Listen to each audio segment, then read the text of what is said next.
ಮಾವು ಬೆಳೆಗೆ ಬೆಂಬಲ ಬೆಲೆ ಕರೆಕ್ಟಾಗಿ ಸಿಗ್ತಾ ಇಲ್ಲ ಅಂತ ಕೋಲಾರದಲ್ಲಿ ಮಾವು ಬೆಳೆಗಾರರಿಂದ ಪ್ರತಿಭಟನೆಗಳಾಗ್ತಾ ಇದೆ.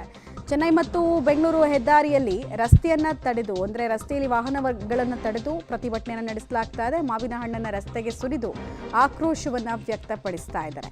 ಮಾವು ಬೆಳೆಗೆ ಕರೆಕ್ಟಾಗಿ ಬೆಂಬಲ ಬೆಲೆಗಳು ಸಿಗ್ತಾ ಇಲ್ಲ ಅಂತ ರಾಜ್ಯ ಮತ್ತು ಕೇಂದ್ರ ಸರ್ಕಾರದ ವಿರುದ್ಧ ಆಕ್ರೋಶವನ್ನು ರೈತಾಪಿ ವರ್ಗ ವ್ಯಕ್ತಪಡಿಸ್ತಾ ಇದೆ. ಇದು ಈ ರೀತಿಯಾಗಿ ಪ್ರೊಟೆಸ್ಟ್ ಮಾಡ್ತಿರೋದು ಎರಡನೇ ಸಲ.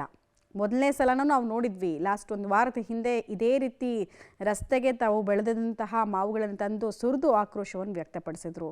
ಈಗಲೂ ಕೂಡ ನೀವು ನೋಡ್ತಾ ಇದ್ದೀರಾ, ರಸ್ತೆ ತಡೆ ಈ ಮೂಲಕ ನಡೆಸ್ತಾ ಇದ್ದಾರೆ.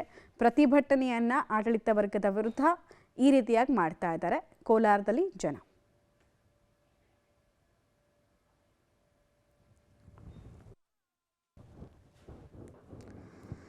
ನೋಡಿ, ಪೊಲೀಸರು ಕೂಡ ಭಾಳ ದೊಡ್ಡ ಸಂಖ್ಯೆಯಲ್ಲೇ ಇದ್ದಾರೆ. ಆಮೇಲೆ ರಸ್ತೆಯಲ್ಲಿ ಸಂಚಾರ ಮಾಡೋದಕ್ಕೆ ಕೆಲ ಕಾಲ ಟ್ರಾಫಿಕ್ ಜಾಮ್ನ ಪರಿಸ್ಥಿತಿ ಕೂಡ ಉಂಟಾಯಿತು. ರೈತರು ಬಂದು ಏಕಾಏಕಿ ರಸ್ತೆಗೆ ಮಾವುಗಳನ್ನು ಸುರಿದ ಪರಿಣಾಮ ಅದನ್ನು ತೆರವುಗೊಳಿಸುವ ಕೆಲಸವನ್ನು ಈಗ ಪೊಲೀಸರೇ ಮಾಡ್ತಾ ಇದ್ದಾರೆ. ಬಟ್ ಏನೇ ಆಗಲಿ, ಈ ಕೋಲಾರದಲ್ಲಿ ಇಂಥ ಪರಿಸ್ಥಿತಿಯನ್ನು ನೋಡ್ತಾ ಇರೋದು ನಿಜಕ್ಕೂ ದುರ್ದೈವದ ಸಂಗತಿ. ಮಾವಿಗೆ ವಿಪರೀತವಾಗಿ ಡಿಮ್ಯಾಂಡ್ ಇರ್ತಾ ಇತ್ತು, ವರ್ಷ ಕೂಡ ಅವರ ಜೀವನವನ್ನು ಹಸನ್ಮುಖಿ ಮಾಡ್ತಾ ಇತ್ತು. ಬಟ್ ಈ ಸಲ ಹಾಗಾಗಿಲ್ಲ.